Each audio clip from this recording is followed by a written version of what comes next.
Boa noite. O Brasilianas.org debate hoje o gargalo da mão de obra especializada. O Brasil tem pela frente uma agenda de peso, Copa do Mundo, Olimpíadas e as grandes obras do PAC. Mas para dar conta de tudo isso, será necessário um investimento mais do que infraestrutura. É preciso mão de obra especializada, o que exige a articulação de políticas educacionais e científicas com o mundo econômico. Na última década, o número de mestres, doutores formados no Brasil aumentou. Mesmo assim, com o crescimento econômico e o desenvolvimento da indústria e do setor de serviços, a demanda de pessoal qualificado cresceu, especialmente nas áreas tecnológicas. Investir em ciência e tecnologia é hoje uma estratégia fundamental para a consolidação de uma nação no cenário mundial. Nas últimas décadas, por exemplo, a Coreia do Sul apostou numa revolução educacional. E por meio da inovação, o país se tornou o terceiro maior detentor de patentes e o 13º PIB do mundo. Mas não é apenas isso. O Brasil sabe que tem um caminho a seguir pela frente e desafios importantes, como a universalização do ensino superior e a necessidade de colocar no mercado mão de obra especializada. Para discutir esse assunto, estão aqui nos nossos estúdios em São Paulo, Fernando Haddad, ministro da Educação, e Paulo Corbucci, que é pesquisador do IPEA, o Instituto de Pesquisa Econômica Aplicada. Em Brasília está Carlos Aragão, que é diretor científico do Instituto Tecnológico da Vale do Rio Doce. E contamos também com a colaboração da nossa repórter Ana Luísa Médici. Nesse primeiro bloco do programa, vamos falar sobre a integração da política educacional com a necessidade de mão de obra especializada na indústria. Uma pesquisa divulgada em maio coloca o Brasil na terceira posição no ranking de países que têm mais dificuldades em encontrar profissionais qualificados, superando a média mundial. O desafio de reverter esse quadro é enorme também na educação. Marcel nunca viu o mercado imobiliário tão aquecido. A construtora da família existe há quase 60 anos. Com 400 funcionários, a empresa trabalha principalmente com imóveis residenciais. Mas o bom momento da economia trouxe para o empresário um grande desafio: encontrar mão de obra especializada. Principalmente com a abertura do crédito, a estabilidade dos juros, moeda, etc., deu um over, né, no mercado imobiliário, um superaquecimento e, com isso, consequentemente, demandando muita mão de obra. Os problemas enfrentados pelas construtoras para conseguir mão de obra qualificada acontecem também em outros setores da economia. De acordo com o levantamento feito pela Confederação Nacional da Indústria, de cada 10 empresas, 7 têm dificuldade em encontrar trabalhador qualificado. Para tentar resolver o problema, de cada 10 indústrias, 8 adotam cursos de capacitação para suprir a demanda profissional. Para esse consultor, a falta de profissionais afeta a competitividade da indústria. Sem o capital humano, você não pode dar continuidade ao crescimento, você vai ficar aquém daquela demanda. Então existe um potencial de crescimento que não será atendido por falta de mão de obra. Para aumentar a oferta de mão de obra especializada, o governo federal lançou em abril desse ano o Programa Nacional de Acesso ao Ensino Técnico, PRONATEC. O programa tem como meta construir 200 escolas técnicas até 2014 e atender 8 milhões de alunos. Existe já no país uma preocupação grande, eu acho que a agenda do novo governo, da nossa presidente, no sentido de favorecer e dar importância para a questão de educação. E a falta de qualidade no ensino afeta o desempenho no futuro. Mais da metade das indústrias apontam a má qualidade na educação básica como uma das principais dificuldades para qualificar o trabalhador. A universidade gasta tempo ensinando o que o colégio não ensinou. O colégio gasta tempo ensinando o que a escola fundamental devia ter ensinado e não ensinou. Quer dizer, o Brasil fica refazendo a educação porque não dá conta de fazer o sistema funcionar corretamente. Quer dizer, é um desafio duro para um país que quer crescer. Bom, ministro Haddad, um dos pontos centrais, a gente falou muito em inovação, tecnologia e Coreia, mas a gente sabe que há também uma grande dificuldade em quadros técnicos e na questão de engenharia, especificamente. O que está sendo feito especificamente para estimar, primeiro, essa demanda futura e depois definir as ações para atendimento dessas demandas?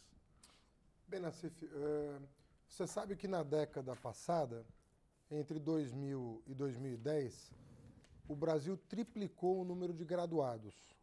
né? As nossas universidades formavam um pouco mais de 300 mil graduados por ano, e no ano de 2009, que é o último ano do censo, 2010 deve ser um número ainda melhor, nós formamos quase 1 milhão de graduados. O mesmo aconteceu com o ensino técnico no Brasil. Nós triplicamos o número de pessoas formadas em cursos técnicos. Qual é o problema, então? O problema é que, historicamente, o Brasil investiu muito pouco em educação. Nós, basicamente, perdemos o século XX em investimento em educação.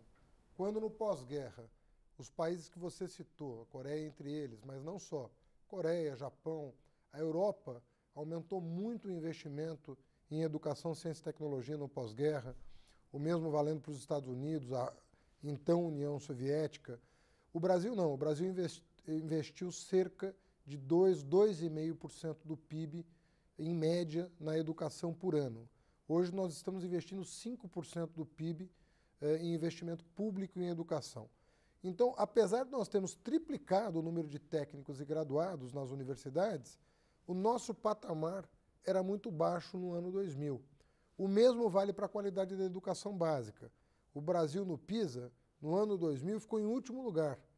De 2000 a 2009, nós superamos 13 países.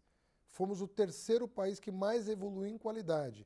Mas, de novo, saindo de um patamar muito baixo. Eu queria que você desse uma rápida pincelada no trabalho, no levantamento que você fez e as principais conclusões tiradas. Em termos quantitativos, não há falta de engenheiros no Brasil. Nós temos, o que acontece, por exemplo, que os dados deste estudo, é que em 2001, cerca de 70% do estoque de engenheiros no Brasil não estava empregado nas áreas específicas, nas áreas para as quais eles foram formados. Então, o nosso problema não é necessariamente quantitativo, eu diria que é mais qualitativo.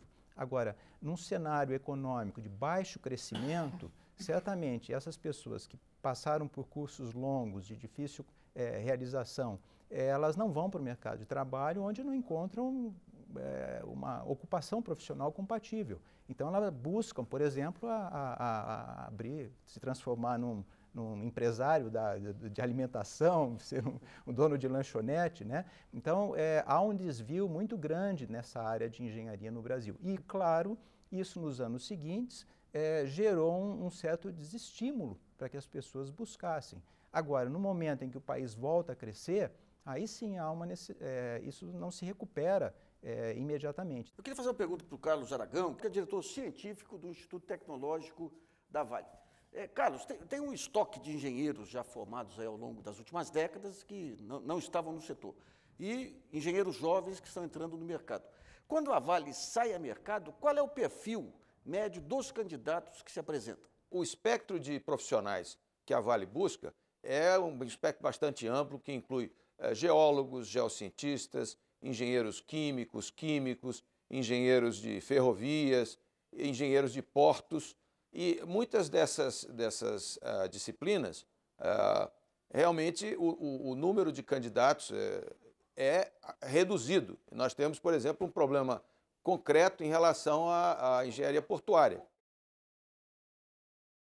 Engenharia portuária, assim como outros tipos de formações que são necessárias para o esforço da companhia, e nós, obviamente, num momento em que a competitividade é muito ditada pela sua capacidade, né, de desenvolver atividades de pesquisa e desenvolvimento, é claro que nós vamos estar sempre olhando para um perfil de profissional, né, bem formado, de espectro amplo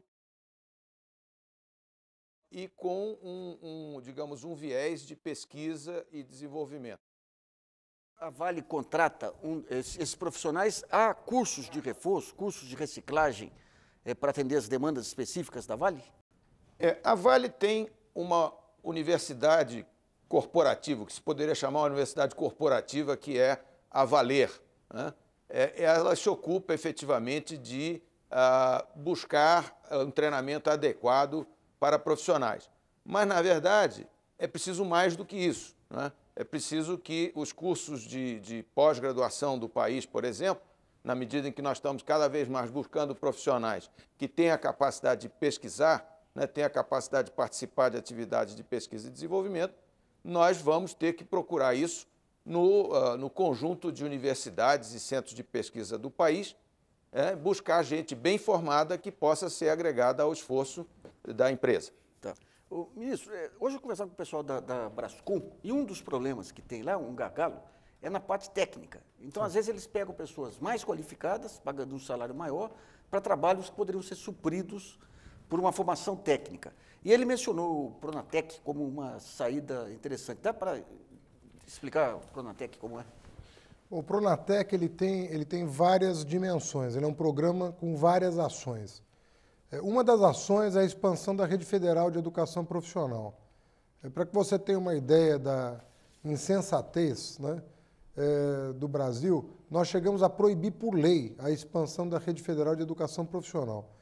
Durante o governo Lula, nós tramitamos durante 18 meses um projeto de lei apenas para liberar a União para investir em educação profissional. E saímos de 140 unidades formadoras para 354 que estão em operação. Esse é um braço do Pronatec. A presidenta Dilma, além das 214 unidades entregues pelo presidente Lula, prometeu até 2014 outras 200 unidades. Então, nós vamos para mais de 500 unidades espalhadas por todo o país e com foco nos APLs, nos arranjos produtivos locais. Um segundo eixo de atuação do Pronatec é a reestruturação do ensino médio estadual. Você sabe que os governadores, em geral, passaram a investir no ensino médio muito recentemente, né? Tinham um foco até adequado no ensino fundamental, mas um certo descaso com o ensino médio. A atual safra de governadores está atenta para o problema e resolveu investir pesado no ensino médio. O que o Pronatec faz? Repassa recursos federais para que essa reestruturação aconteça de forma mais rápida. A terceira iniciativa do Pronatec é o casamento do Sistema S com o ensino médio. Nós estamos alinhando as escolas do Senai e do Senac com o ensino médio, oferecendo, a partir da sua aprovação, o projeto está tramitando, nós vamos oferecer para os alunos do ensino médio público uma bolsa numa escola do Senai ou numa escola do Senac, de maneira que ele vai ter o ensino médio de tempo integral. Ele vai fazer o estudo teórico das disciplinas propedêuticas num período e no segundo período ele vai para o Senai ou para o Senac mais próximos da sua escola para obter uma formação profissional. A quarta iniciativa, a extensão do FIES, que é o financiamento estudantil, para o ensino técnico, tanto para o estudante vai poder tomar o financiamento a uma taxa de 3,4% ao ano, mas aí há uma novidade importante. Dada a resistência dos estudantes a tomar empréstimo para estudar, nós estamos abrindo uma linha de financiamento para as empresas. As empresas vão poder tomar a esse juro, 3,4% ao ano, e com um grande prazo de amortização, financiamento, uma linha específica do Ministério da Educação para formar seus trabalhadores ou não. A Ana Luísa selecionou uma questão que está no site brasilianas.org. Como o programa de hoje é gravado, você aí de casa não vai poder enviar perguntas. Ana? Nós temos uma questão aqui em relação ao Pronatec. Por que demorou tanto para começar a expandir o Sistema S, que é formado por entidades como SESC, SENAI, entre outras, com recursos extraídos do faturamento das empresas, com a finalidade de qualificar e promover o bem-estar social de seus funcionários? Por que foi tão tarde? Por que isso aconteceu tão tarde? E o nosso leitor quer saber também em quanto tempo o Pronac deve acabar com a falta de mão de obra qualificada no país? Olha, o chamado Sistema S, que na verdade é uma federação de departamentos regionais, né, do Senai e do Senac, ele passou, desde os anos 80, por um completo desvirtuamento. Eles começaram a utilizar a contribuição compulsória para fazer investimentos imobiliários e passaram a cobrar mensalidades dos estudantes a tal ponto que a rede Senac não oferecia nenhum curso de formação profissional gratuito. Todos os cursos do Senac eram pagos. Em 2008, nós resolvemos enfrentar o debate. Foi um debate caloroso, né?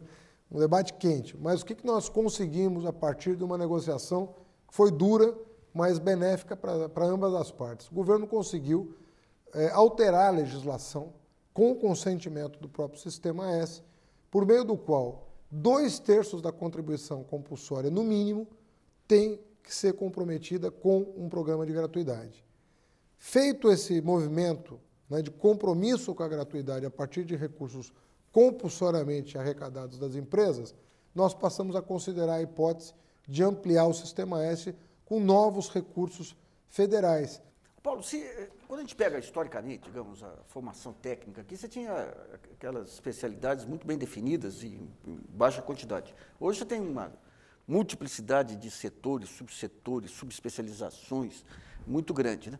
Como que, dentro desse universo, dá para casar, digamos, essa oferta de profissionais com toda essa multiplicidade de profissões e de competências que o mercado exige? Bom, eu acredito que não exista nenhum sistema educacional que consiga acompanhar a sociedade, o mercado, na mesma velocidade. Agora, em tese, o que a gente precisa é de profissionais que tenham uma formação mais ampla e, claro, uma parte mais específica, mais definida. Se a gente formar hoje para um determinado tipo de atividade, amanhã essa atividade pode não ser mais requerida. Então, esse tipo de profissional, ou esse tipo de formação já está ultrapassado. Então, a gente precisa de um sistema mais dinâmico e um sistema que tenha a capacidade de acomodar esse profissional às mudanças da própria sociedade. Agora, se a gente pega os fundamentos, digamos, dessa formação, o engenheiro, ele tem que ter alguns fundamentos e, a partir daí, ter flexibilidade para entrar em competências específicas. O ensino, o currículo, do jeito que é hoje, ele atende a essa necessidade ou teria que haver reformulações também? Bom, eu acredito que há um descolamento, em geral, de todos os cursos universitários da realidade, né? Principalmente aqueles cursos que não mantêm uma relação de estágio ou de aplicabilidade à realidade. Por exemplo, um curso de medicina requer a residência médica, requer aquele estágio que o profissional faz no hospital e tal. Muitas profissões, muitos cursos, não. Ele sai da universidade e entra no mercado de trabalho, né? Então, há uma ruptura aí entre o que você aprende e, muitas vezes, aprende muito mal, em geral porque houve esse processo de privatização da educação superior no Brasil. Então, os cursos de qualidade são realmente a minoria, né? E, consequentemente, você tem uma formação que já não é boa, né? E uma formação que não guarda uma certa relação com a aplicabilidade, com a realidade concreta. Então, de fato, os profissionais chegam despreparados para o mercado. Eu queria voltar a Brasília e perguntar ao Carlos, insistindo ainda nesse ponto, como que é o relacionamento de vocês com aquelas faculdades aí, de ponta aí que atendem, digamos, oferecem essa mão de obra mais especializada? Se há um debate para ter mais flexibilidade nesses currículos? E como que é também a experiência da Vale em outros países na captação aí de mão de obra técnica e especializada? Ele realmente é uma tentativa que a Vale faz de ser um ator no cenário da ciência, tecnologia e inovação nacionais. Um ator presente e um ator que, obviamente, não apenas vai buscar nesses institutos. O Instituto terá 3 unidades, uma em Belém de desenvolvimento sustentável, uma em Ouro Preto para estudar mineração e uma em São José dos Campos para energia. Então, esse é um aspecto. Criaram institutos de pesquisa e desenvolvimento voltados para o futuro, né, buscando atividades que venham a nortear, digamos, o futuro da empresa no setor de mineração e logística. Bom, nós vamos fazer um intervalo e voltamos daqui a pouco.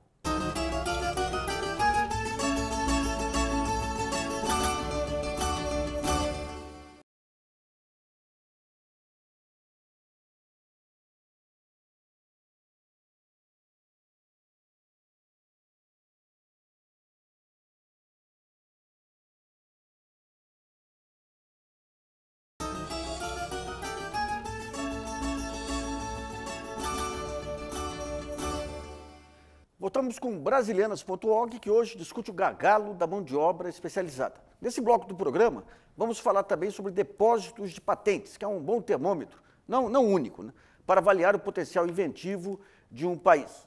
Miguel fez parte do doutorado em genética fora do país. Hoje, continua na vida acadêmica, mas diz que um dos principais entraves para desenvolver a pesquisa no Brasil é a burocracia para se conseguir tirar uma patente. O pesquisador não apenas fica desestimulado, mas como você não tem uma base para te levar a essa submissão da patente, muito do conhecimento acaba sendo perdido. No Brasil, o tempo médio para se tirar uma patente é 8 anos. A ideia é encontrar formas de reduzir esse prazo pela metade. O país não pode mais ter o tempo que nós estamos perdendo para a adoção das patentes. Para diminuir a burocracia e o tempo para se registrar patentes, o governo anunciou que irá criar a Embrapa, Empresa Brasileira de Pesquisa Industrial. A estatal deve começar a funcionar em 2 meses e terá investimento inicial de 40 a 50 milhões de reais. Agora, é uma empresa que ela vai ser construída com o que nós já temos, não criar uma empresa a mais.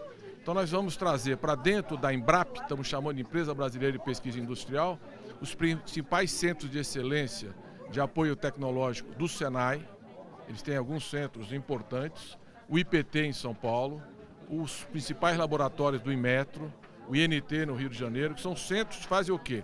Atendimento à inovação das empresas. No ano passado, foram 30 mil pedidos de patentes registrados no país e pouco mais de 10% deles foram concedidos.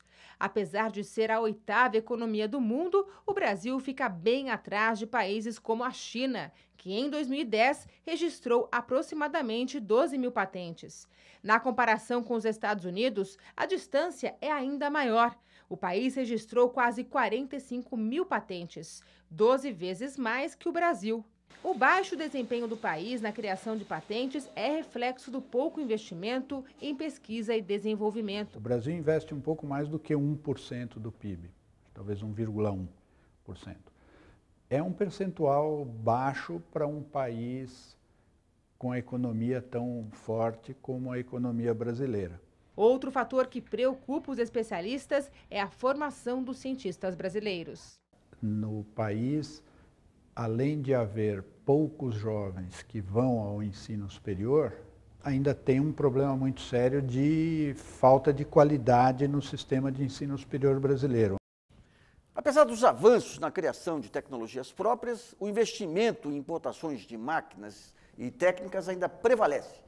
A questão é o grau de representatividade do Brasil no cenário da inovação mundial e como abrirmos espaço para criações nacionais nas universidades e institutos de pesquisa. Paulo, como que você vê, quer dizer, dentro da mão de obra especializada, você tem o pessoal da área técnica, o pessoal que toca o dia a dia, e tem um estágio mais sofisticado, que é o pessoal de pesquisa e inovação.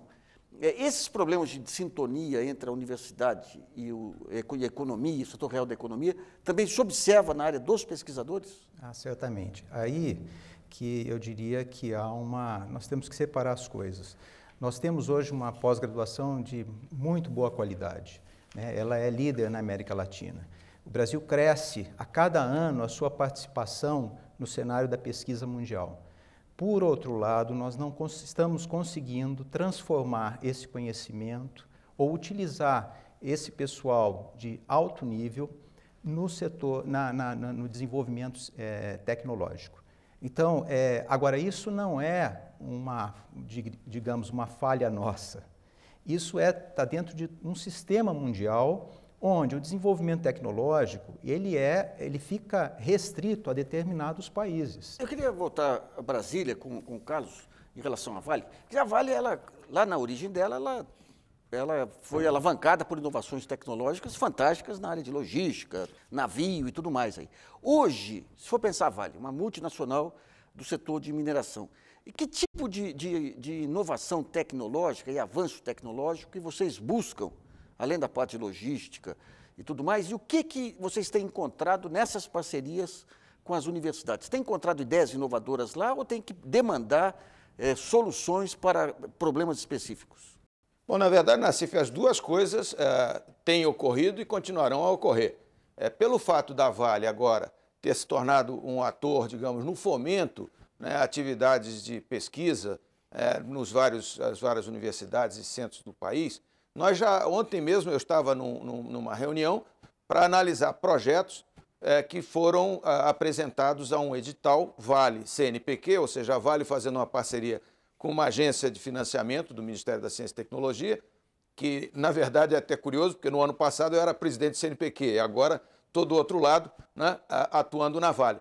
Então, como consequência da resposta a esse edital, nós tivemos 15 projetos, né, projetos que variavam desde projetos que iam nos apontar para como prospectar minério de uma maneira mais eficiente, projetos que tinham a ver com a melhoria dos processos de extração, projetos que tinham a ver, por exemplo, com a questão de como isso afeta, digamos, o ambiente, buscando, obviamente, maneiras mais adequadas, né, de desenvolver essas atividades industriais. E, por outro lado, isso aí é, digamos, o que eu chamaria de uma demanda espontânea, de uma oferta espontânea de projetos. Queria só frisar também que esse movimento da Vale, eu acho que é parte de algo que vem ocorrendo no país. Nós todos sabemos que o Brasil tem tido um desempenho, digamos, acadêmico bastante importante. O país já responde por 2,7% de tudo que se produz em termos de artigos científicos no mundo. É o 13º país numa lista dos que mais produzem ciência, né? E, no entanto, temos ainda essa questão de como fazer o desenvolvimento científico e tecnológico, né, ser repassado ao setor industrial e ser transformado em inovação. Porque ciência é uma coisa, tecnologia é outra, inovação é exatamente o uso, né, pela sociedade, né, dos desenvolvimentos científico e tecnológico. Isso ainda é um grande desafio, mas nós não podemos nos esquecer que o país teve exemplos notáveis, bem-sucedidos, a questão da prospecção de petróleo em águas profundas, a questão da Embrapa, quando se fala que nós somos exportadores de commodities, isso é verdade, mas é preciso não esquecer que o trabalho da Embrapa nos leva a índices de produtividade realmente bastante importantes e, graças a isso, nós somos tão bons nessa atividade. Há outros exemplos, a nossa liderança em biocombustíveis, né, a questão de automação, onde o país também fez grandes progressos. O nosso problema agora é que essa cultura da pesquisa, do desenvolvimento, da inovação, atinja o maior número possível de nossas empresas para que nós efetivamente venhamos a ter empresas globais com alto grau de competitividade. E, para isso, nós vamos depender muito de formação de cientistas e engenheiros de muito boa qualidade. O ministro Haddad, há pouco, teve na Academia Brasileira de Ciências, eu sou membro da academia, tive, na verdade, o prazer de ouvir a exposição do ministro, em que ele fala que agora o Plano Nacional de Educação vai se centrar exatamente nisso, qualidade. E qualidade é fundamental para que você possa formar cientistas e engenheiros que venham a nos ajudar nesse processo de desenvolver o país. E outro ponto é a divulgação pública também. Um país que conhece Maílson da Nóbrega, que não conhece Fernando Luiz Lobo Carneiro, que é o pai dessa tecnologia em águas profundas, ele precisa avançar muito aí. Mas um dos pontos centrais aí, ministro, é o seguinte, são os sistemas de avaliação. É a avaliação que acaba induzindo todo o sistema aí a avançar numa direção ou noutra. E quando você pega a avaliação, você tem aquela velha discussão ainda dos anos 90, a universidade tem que formar, tem que fazer pesquisa, ou tem que fazer inovação. Hoje já está mais ou menos resolvido. Mas quando você pega a avaliação, hoje ainda é muito pelo trabalho publicado, né? De que forma, alguns setores, eu participei, acho que uns 2 anos de uma discussão no CAPES, onde queriam pegar patente também, que é uma outra medida meio complexa também. Que medida que poderia refletir esse novo desenho de uma universidade, principalmente a área técnica, mais voltada para trazer resultados para a economia real? Olha, Nassif, o Brasil seguramente é o país que tem o melhor sistema de avaliação educacional do mundo. Eu penso que o Brasil consegue avaliar hoje as escolas públicas todas e atribuir um indicador de qualidade a cada escola pública, com metas até 2021, que são aferíveis a cada 2 anos pela Prova Brasil. Aliás, esse ano é ano de Prova Brasil. Temos o Enem, que avalia o ensino médio. Temos o ENAD, que avalia o ensino superior, com bons resultados. O sistema de avaliação da educação superior que nós montamos pelos sinais está sendo elogiado no mundo todo, inclusive por empresários que atuam na educação superior em vários países. E a CAPES desenvolveu há muitos anos um sistema de avaliação muito robusto. Não foi por acaso que o Brasil chegou à 13ª posição dentre os países que mais produzem ciência no mundo. Trabalho da CAPES, trabalho do CNPq, um forte estímulo à produção de conhecimento. Quando você vai a 6.000 metros de profundidade buscar petróleo na camada pré-sal, é muito difícil você chamar o barril de petróleo extraído dessa camada de uma commodity clássica, aquela que praticamente não tem valor agregado. Nós estamos agregando valor à nossa produção. O que, na minha opinião, falta é aquele tipo de mercadoria que é produzida que agrega um valor que não é rapidamente socializado. Porque o grande diferencial de poucos países do mundo, nós estamos falando talvez no máximo 10 países no mundo, é que eles são capazes de incorporar uma ciência aos seus produtos, ciência essa que é incorporada e não é socializada, né? Com muita rapidez. Então, é o caso de fármacos, é o caso de tecnologia de informação de ponta, esses produtos que são importados. Então, há iniciativas do governo no sentido de trazer a produção para o território nacional e o domínio dessa tecnologia. Não foi outra, por exemplo, a preocupação da presidenta Dilma em recente viagem à China, preocupação de trazer empresas para cá com transferência deste tipo de tecnologia. Então, eu penso que os acordos bilaterais que o Brasil tem procurado estabelecer, né? Eu cito, por exemplo, os acordos que não foram estabelecidos, mas estavam na agenda brasileira com a França, por exemplo. Esse é o tipo de agenda bilateral que, na minha opinião, interessa o Brasil e que a China é useira e vezeira de fazer. Quer dizer, a ideia... As pessoas pensam que a universidade chinesa é que está produzindo a tecnologia de ponta. E, na verdade, são as joint ventures que estão fazendo isso. Você abre o teu mercado, mas você abre o teu mercado condicionado à transferência de determinada tecnologia que vai depois ser assimilada pelo país e vai, evidentemente, potencializar o seu desenvolvimento econômico. Portanto, eu penso que a agenda de comércio exterior, a agenda de parcerias estratégicas deveriam estar sendo mobilizadas. Não é só a questão da educação nesse caso.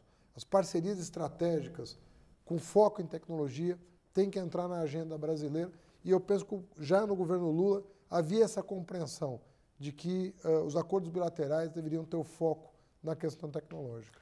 Bom, vamos a mais uma questão que a Ana Luísa selecionou no site brasilianas.org.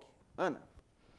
A presidenta Dilma anunciou 75.000 bolsas para formação no exterior na área de exatas até 2014 e pediu que o setor privado ajude, financie 25.000 bolsas. Já tem empresas interessadas nessa parceria e isso pode causar uma fuga de cérebros brasileiros para outros países? A iniciativa é muito bem-vinda, foi muito bem recebida. Já há contatos com empresas, sobretudo aquelas que mantêm unidades em vários países. Essas são as mais interessadas em intercâmbio, né?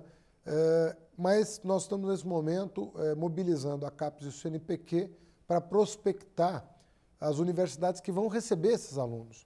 Que a grande dificuldade de um projeto como esse é menos a questão orçamentária, que depende de decisão política já tomada, e mais a garantia da vaga para o estudante e a estratégia de preenchimento dessa vaga. E é isso que está sendo feito. Eu tive recentemente com a subsecretária de Assuntos Educacionais americana, que veio ao Brasil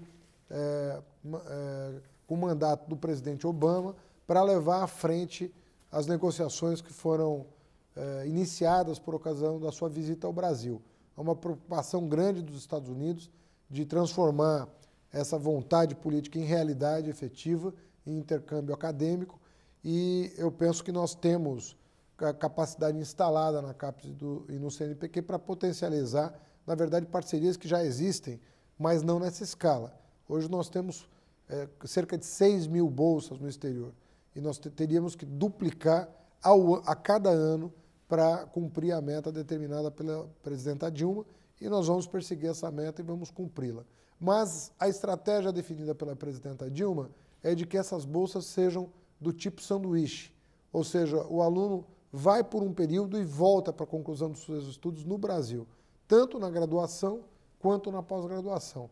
Então, com a possibilidade, inclusive, da dupla diplomação, né? Dependendo do acordo que for firmado, o aluno terá a possibilidade, dependendo um pouco do tipo de acordo e do tipo de universidade, de obter um diploma válido lá e válido no Brasil. Bom, nós vamos fazer um pequeno intervalo e voltamos daqui a pouquinho.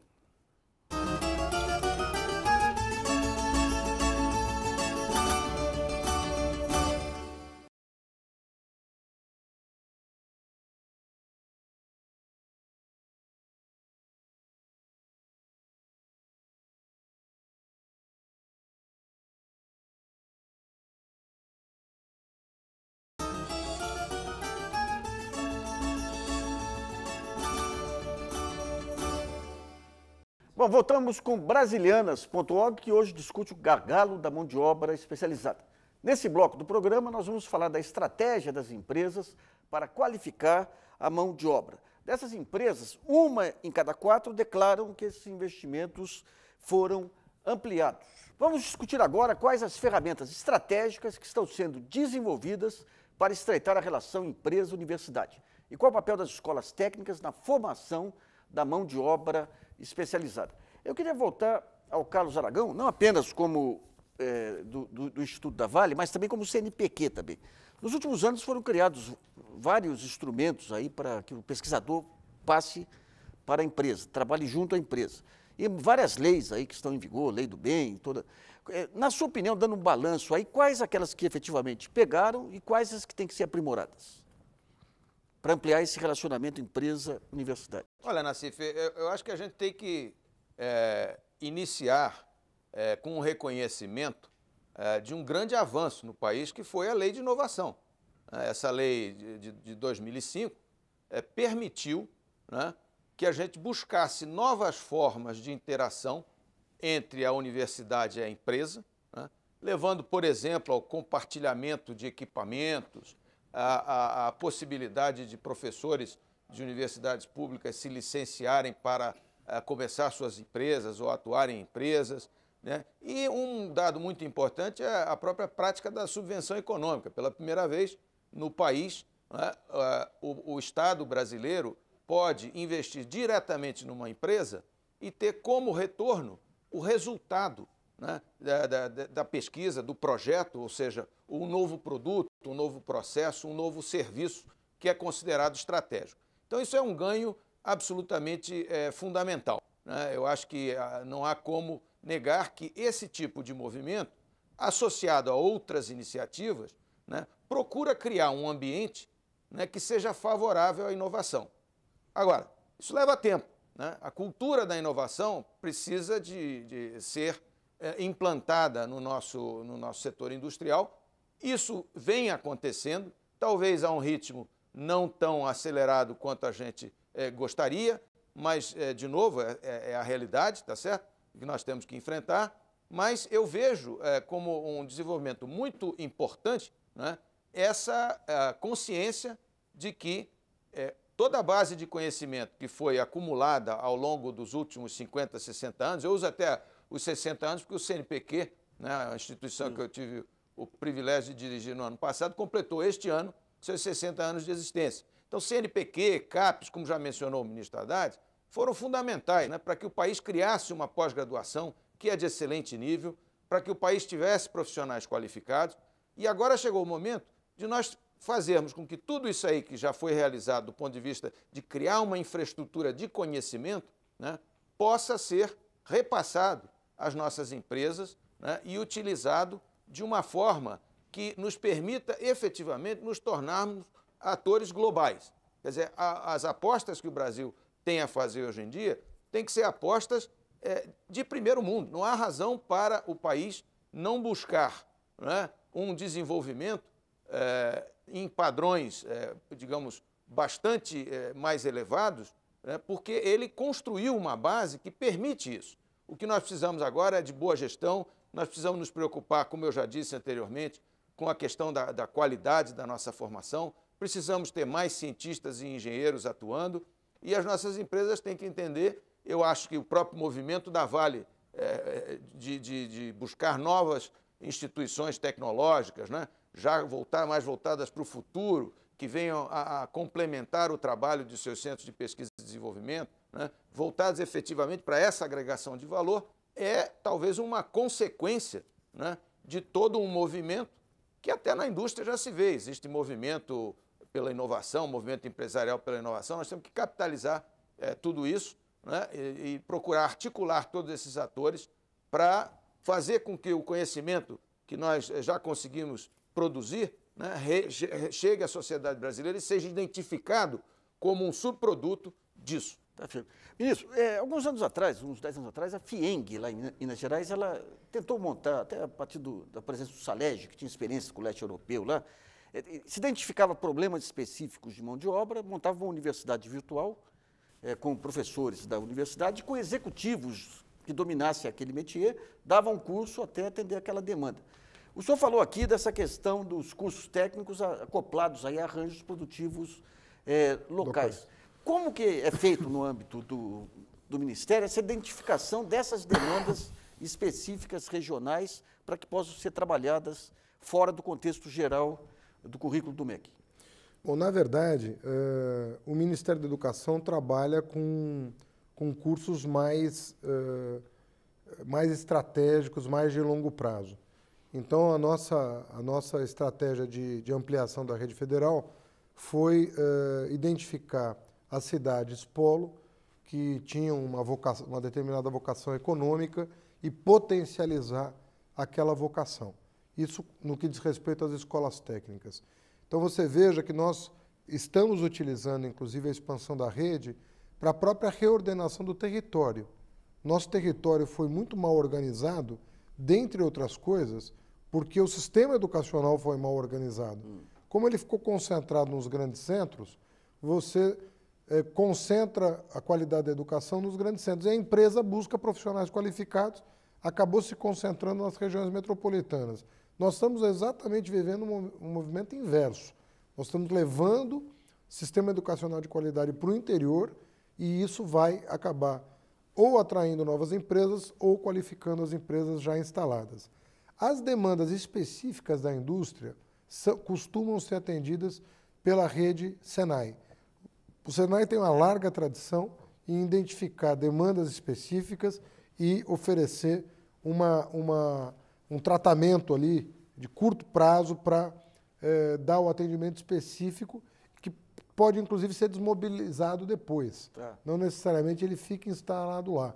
Porque por isso que foi, na minha opinião, correto da parte lá do nosso presidente Getúlio Vargas a criação do Sistema S.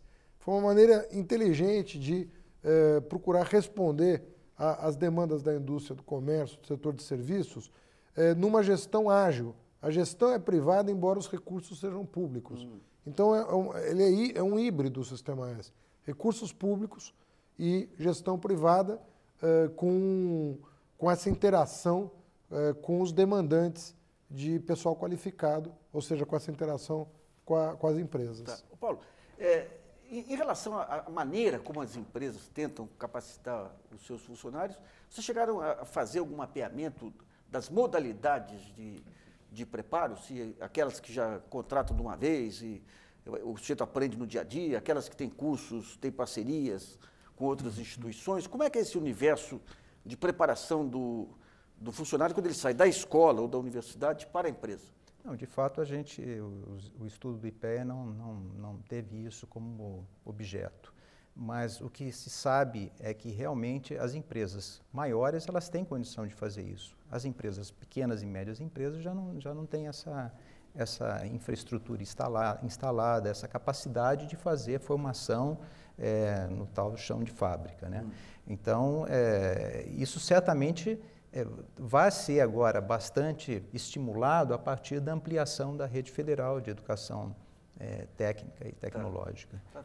Bom, vamos a outra pergunta que a Ana Luísa selecionou entre os comentários postados no site brasilianas.org. Ana. A falta de mão de obra qualificada afeta quase 70% das empresas brasileiras, segundo pesquisa divulgada pela Confederação Nacional da Indústria. Para mais da metade das empresas do setor industrial consultadas, a má qualidade da educação básica é uma das principais dificuldades para se qualificar os funcionários. Essa falta de mão de obra qualificada já está afetando a competitividade da indústria? E como que isso pode dificultar o desenvolvimento do país?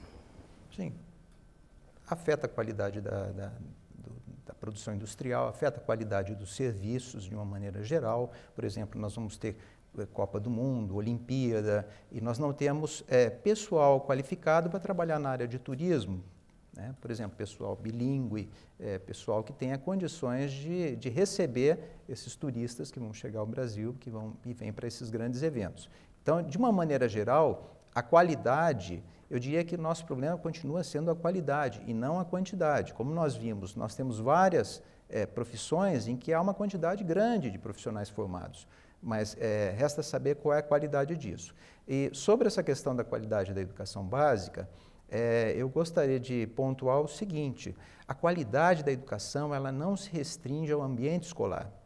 Então, nós podemos não é o caso do Brasil ainda, que nós temos escolas dos sistemas municipais, das redes municipais e estaduais, que têm carências enormes. O censo da educação escolar mostra, né, a proporção enorme de escolas sem bibliotecas, sem laboratórios de ciências, sem laboratórios de informática, sem quadras de esporte, onde as aulas de educação física pudessem ser realizadas.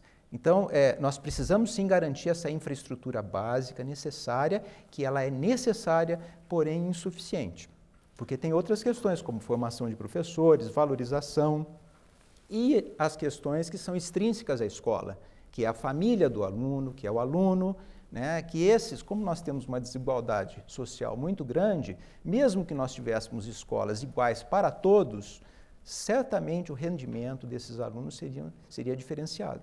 Eu queria fazer uma pergunta para o ministro Haddad aqui. O governo resolveu isentar aí de impostos aí a fabricação de... Não é smartphone, é esse maior aí. Tablets. Os tablets, virou iPad, que nem a Gillette, né? A lâmina Gillette. Isso aí, esse equipamento aí é uma revolução comparável, eu acho, ao do próprio PC, porque ele pode ser livro, ele pode ser caderno, ele pode ser educação à distância, ele pode ser aulas que você pode pegar por aí, ele pode permitir uma interatividade com todos os alunos. Se for pensar daqui a 5 anos, vai ter Programa Nacional de Livro Didático em papel. O que pode ser feito em termos de acelerar essa integração do aluno com os tablets se universalizando, assim como a banda larga e a rede celular também? Olha, antes de responder a tua pergunta, eu queria fazer uma breve observação sobre a questão da qualidade do ensino no Brasil. Eu gostaria de insistir num fato importante e pouco valorizado por nós. Quer dizer, o Brasil foi o 3º país que mais evoluiu em qualidade, segundo os dados da OCDE. E hoje o nosso sistema de ensino, que ainda depende de muita evolução, é superior em qualidade, na medida da OCDE, que é um exame internacional, é superior em qualidade à Argentina, por exemplo. Tem muito mais tradição na área da educação do que o Brasil. Nós diminuímos à metade a nossa distância que nos separava do México. Então, está havendo um movimento de requalificação da escola pública e movimento esse que depende da valorização do magistério para continuar esse ciclo virtuoso. Hoje, o professor brasileiro de nível superior recebe, em média, 60% do salário dos demais profissionais com a mesma escolaridade. Então, nós vamos compreender que, se nós não colocarmos na agenda o debate sobre a valorização do magistério, esse ciclo virtuoso pode enfrentar um gargalo logo à frente e esse movimento de melhoria da qualidade pode sofrer uma interrupção. Em relação à tua pergunta, nós temos estudos mostrando que a tecnologia, sim, auxilia a educação. Sobretudo a internet está tendo um impacto favorável no aprendizado. Nós temos alguns trabalhos que mostram que 10% de um desvio padrão, que não é pouca coisa, ou seja, 10% do que nós precisamos avançar em educação, foi conseguido apenas com a conexão de laboratórios de informática instalados na escola à rede mundial de computadores. Então, esse projeto de universalizar o laboratório de informática, hoje todas as escolas urbanas têm laboratório de informática com conexão banda larga, que, né, as operadoras cumpriram a meta estabelecida ainda durante o governo Lula, esse movimento tem impacto no aprendizado. E eu penso que na evolução do laboratório, né, chamado Proinfo, o UCA, um computador por aluno, que também está disseminado pelo sistema de ensino, e agora os tablets, eles representam uma oportunidade de catalisar esse processo de melhoria da qualidade. O UCA já está devidamente equacionado assim, do ponto de vista pedagógico. A Universidade de São Paulo nos ajudou, várias universidades nos ajudaram a pensar a modelagem do UCA, e agora também há uma equipe das universidades pensando a utilização do tablet. Eu penso que o MEC, talvez ainda esse ano, faça a primeira grande licitação de tablets para as escolas, mas já com um projeto político-pedagógico por trás. Não basta o equipamento, claro, sem os necessários cuidados do ponto de vista de formação de professores e de conteúdos digitais que possam ser utilizados com essa tecnologia. Bom, Brasilianas.org termina aqui. Eu agradeço a participação dos nossos convidados aqui em São Paulo e em Brasília. E você que está nos assistindo, participe no site brasilianas.org, mandando suas perguntas, trabalhos e vídeos. Nós voltamos na próxima segunda-feira, às 10 da noite, aqui na TV Brasil. Até lá!